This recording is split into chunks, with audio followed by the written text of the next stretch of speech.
السلام عليكم ورحمة الله وبركاته. اللهم صل وسلم وبارك على سيدنا محمد وعلى آله وصحبه أجمعين. ازيكم حبايب قلبي، عاملين ايه؟ رب تكونوا بخير وبأفضل حال. وحشتوني كتير كتير من آخر فيديو نزلناه مع بعض. صباح الجمال، صباح السعادة، صباح كل حاجة حلوة وألقى طيبة. بس النهاردة هنعمل كيكة التريتشا، كيكة طلعت، كيكة تركية بالحليب، كيكة الحليب، القشطوطة، يعني على حسب ما تسموها كل الأسامي دي موجودة. تمام. هقول لكم بقى على تركية سهلة وبسيطة جدا. لو انت مش عايزة تجيبي سبونج جاهز، ممكن تريحي نفسك وتقولي انا ولا اعمل كيك ولا اي حاجه، انا هشتري نص كيلو سبونج جاهز واروح اعملاه وخلاص واريح نفسي بقى، هو انا ناقصه قرف؟ ممكن تعمليه بالطريقه دي، سهله جدا وبسيطه. 4 بيضات، كيس فانيليا، معلقه خل، نص كوباية من السكر، عشان لسه الكريمة فيها سكر ولسه الكراميل فيه سكر وفي لبن هيسقي فيه سكر، فعشان ما تبقاش جازعة معاكي قوي وسد نفسك. تمام. يبقى نص كوباية من السكر على 4 بيضات، معلقة فانيليا او معلقة خل اسفة، وكيس فانيليا. تمام تمام. هضربهم كويس جدا لحد ما يعملوا الفوم اللي انت شايفاه ده، انا عايزة النتيجة دي. تمام. بعد كده مرحلة المضرب، شكرا انا مش عايزاها تاني، هبعدوا عني بقى خلاص. هنزل عليها بربع كوباية من الزيت وربع كوباية من اللبن، واقلب زي ما انتوا شايفين كده. وبعد كده انزل بكوباية ونص من الدقيق فقط لا غير، وانخلهم كويس جدا، واحط معاهم كيس كامل من البيكنج باودر ورشة ملح عشان يعادل الطعم وسنة. تمام. بعد كده هبتدي بقى ان انا اقلبهم واحدة واحدة كده على قد ما اقدر، ان انا اتاكد ان مفيش تكتلات في الخليط بتاعي، ان مفيش اي حاجة كده في جوانب الطبق لازقة هنا لازقة هنا، عشان يبقى الخليط كله متجانس وسليم. تمام تمام. انا هنا مصنعه لكم الفيديو، انا ما بعملش كده، انا بقلب من تحت لفوق بالراحه، من تحت لفوق بالراحه، عشان بقى يعني الفوم اللي انا عملته ده ما ضيعهوش، يعني لازم نقلب بالراحه. امال انا ليه قلت لكم ان انا مش عايزه مضرب الكهرباء؟ عشان ما ضيعش الفوم، يبقى ما ضيعهوش بالمعلقه برضو. انا هنا مزوده السرعه لان الفيديو واصل على 10 دقايق وخلاص، 8 دقايق بالظبط، فمش عايزاه يطول عليكم اكتر من كده. جبت لكم كل التفاصيل الدقيقه بحيث ان يطلع معاكي مظبوطه وكل التريكات، ويعلم الله ويشهد الله على كلامي ان بجد كان طعمها تحفه تحفه تحفه. فهي مقاديرها سهله جدا وبسيطه، فيعني اتمنى ان انتوا تعملوها وتجربوها، والله اسهل من السهوله.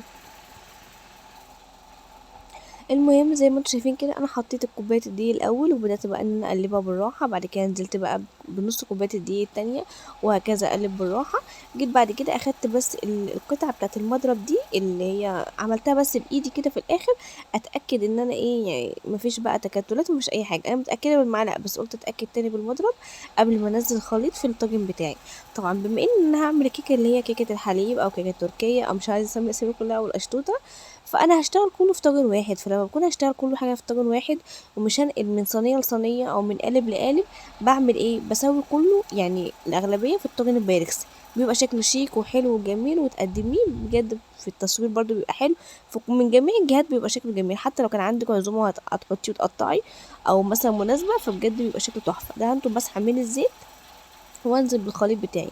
شايفين الخليط بتاعي فاتح وجميل وابيض وانسيابي، وده القوام بتاعه. وفي نفس الوقت انا مش يعني، بص الطاجن يعتبر ربعه، انا مش هامله الطاجن. يعني هاتي طاجن يكون في دماغك كده ان هو ارتفع الكيك، وكمان لسه هيشيل كريمه ولسه هيشيل كراميل، ما يبقاش قابب على اخره خالص ويدلدق منك. تمام. هو ربعه ونصه بالكتير، ما يبقاش اكتر من كده الخليط فيه، عشان تختاري القالب المناسب. دخلت الفرن انا وشغاله فيه، كانت الفرن شغاله على درجه حراره 180، الشبكه في النص، الفرن بتاعتي غاز مش كهرباء، مش بشغل شوايه نهائي. في مرور مثلا كده 25 دقيقه بيكون الكيكه بتاعتك استوت، وفي نفس الوقت خدت اللون الجميل ده. تعالوا مع بعض والكيكه في الفرن نعمل الكراميل، عشان الكراميل يهدى وتكون الكيكه بردت وابدا ان انا اشتغل فيها. كل الخطوات اللي انت تبداي تشتغلي بيها بعد ما عملتي كيكه، اول حاجه انا عملتها هي الكيكه عشان احطها في الفرن وتستوي براحتها، ولما تستوي تطلع تبرد برضو. انا لما بطلع الكيكه بختبرها خلاص تمام، بروح مغطياها وبسيبها تبرد. الكراميل بتاعي عباره عن كوبايه من السكر وربع كوبايه من الميه، فضلت اقلب فيهم على النار لحد ما كرملوا معايا ووصلوا للقوام دوت. بنزل بتلات معالق من السمنه او الزبده وبقلبهم. بعد كده بنزل بكوبايه من الحليب اللبن. عايزه تعززي الطعم ممكن تحطي مكعبين كده شوكولاته بيضه، بتبقى طعمها حلو برضو، بتبقى شغاله. تمام تمام. بس بيغلي شويه وبعد كده بطفي النار وهو بيتقل لوحده. لما بيبرد القوام بتاع الكراميل بيتقل لوحده. تمام تمام. عملت الكراميل وسبته، والكيكه طلعت كمان وسبتها بردت. في الوقت دوت عملت برضو الكريمه، كريم شانتيه انا مش جايباه سايب، كان اكياس. لما بكون جايباه سايب بقول لكم انا بحط ايه على ايه، لكن انا دلوقتي كنت جايب اكياس اللي هي دريم، فعملت كيس واحد بس. طبعا كل الخطوات بتبقى في ظهر الكيس، فانت هتجيبي الكيس جاهز معاكي وهتعملي. فعشان كده مش شاركتش الخطوات معاكم وانا بضرب الكريمه. المهم تضربي الكريمه بتطلع معاكي كويسه جدا، بتحطيها في التلاجة، ويبقى كده معاكي الكريمه في التلاجة، الكراميل بيبرد، الكيكه بتبرد. خلصنا كده كل المقادير، خلصنا. طيب الكيكه بردت معايا، طب يلا هاتها بقى كده، واروح ماسكاها ومخرموها كده بخله، بشوكه، بسكينه، باي حاجه عندك رفيعه. وعندي كوبايه لبن كامله، ما تقلقيش مش هتعجن منك ولا يجرى لها اي حاجه. كوبايه لبن كامله، وفيها معلقه سكر بدوبها، وبعد كده بنزل اسقي الكيكه. ما شاء الله تبارك الله شربت معايا اللبن، معنى كده ان هي مساميه وحلوه وهشه وجميله. تمام تمام. خلصنا بقى كده. هجيب بقى بعد كده احط بقى الكريمه، وابدا ان انا اسويها. انا سويتها حتى بظهر معلقه، مش محتاجه بقى اللي انت تساوي ومش عارفه ايه وتمشطي ليه، لان كده كده هتحطي طبقه من فوق. تمام تمام. فسويت كده بظهر المعلقه على قد ما اقدر، ان انا احاول ان انا اخليها ايه متساويه من جميع الجهات، من الجنب ده زي الجنب ده، على قد ما اقدر فقط لا غير. وانا بحط الكريمه سبت معلقه واحده بس من الكريمه عشان احتاجها للوش. تمام تمام.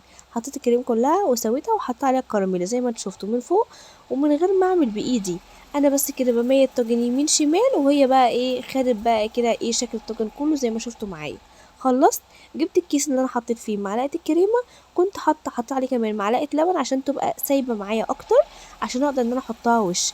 عملت بقى كده خطوط زي ما انتوا شايفين، وبعد كده جبت الخله رايح جاي رايح جاي، بتطلع معاكي بالشكل دوت. في اسهل من كده ما اعتقدش. انت ممكن تعمليها لعيد ميلاد، ممكن تعمليها لعيد جواز، عيد ميلاد جوزك.